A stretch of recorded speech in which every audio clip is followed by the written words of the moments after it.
Hi, in this video, I want to do a response to this internet star and guru and coach and so on, Jeremy Etier, on men versus women, the best way to lose fat, key differences.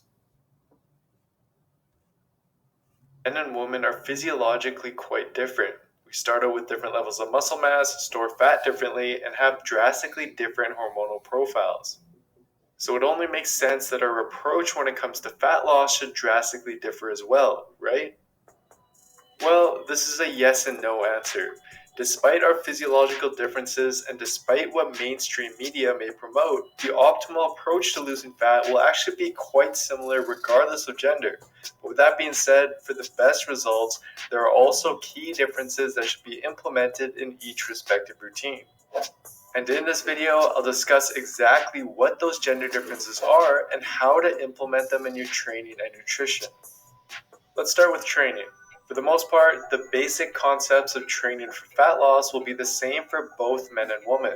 Both need to put less emphasis on cardio and instead prioritize weightlifting on a regular basis and progressively getting stronger in the gym.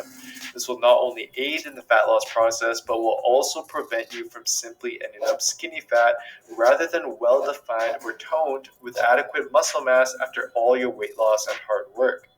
So focus on the weights and simply use cardio to speed up the process as needed.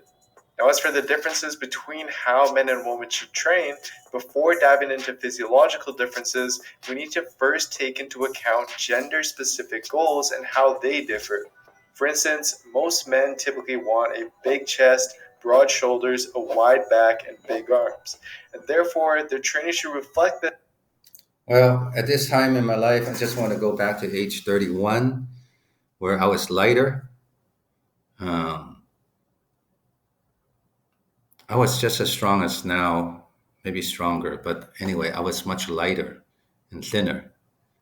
So I don't want to be. I just want to be lighter, and because my wife has been complaining for over 31 years. So since after since actually the honeymoon, I gained 15 pounds during the honeymoon. That was a mistake.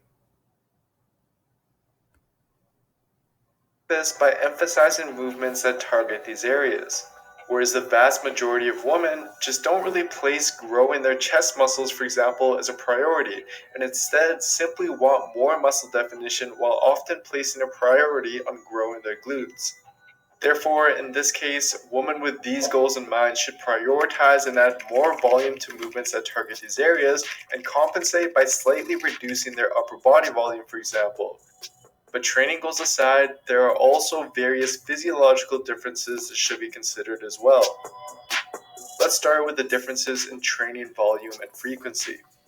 Multiple papers have indicated that women actually seem to recover faster after their workouts than men do.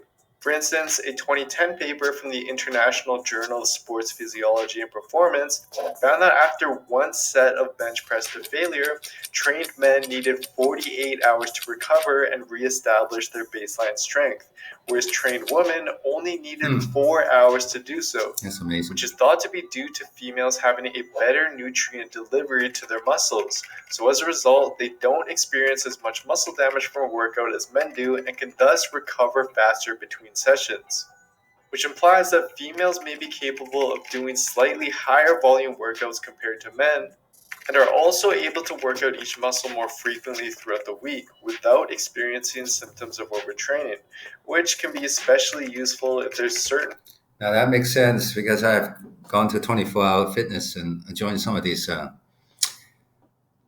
weight training classes, and I couldn't believe how much reps they're doing, and I was completely exhausted, and the women just keep on going. So the science supports my experience. Muscle groups they'd like to bring up or prioritize by dedicating more weekly sets than usual to them. For similar reasons as previously discussed, women also seem to recover faster after a set than men do. For instance, Okay, I guess my time is up. It's good. All right, click subscribe and like and leave a comment. That will help me. Thank you. We'll see you in a bit.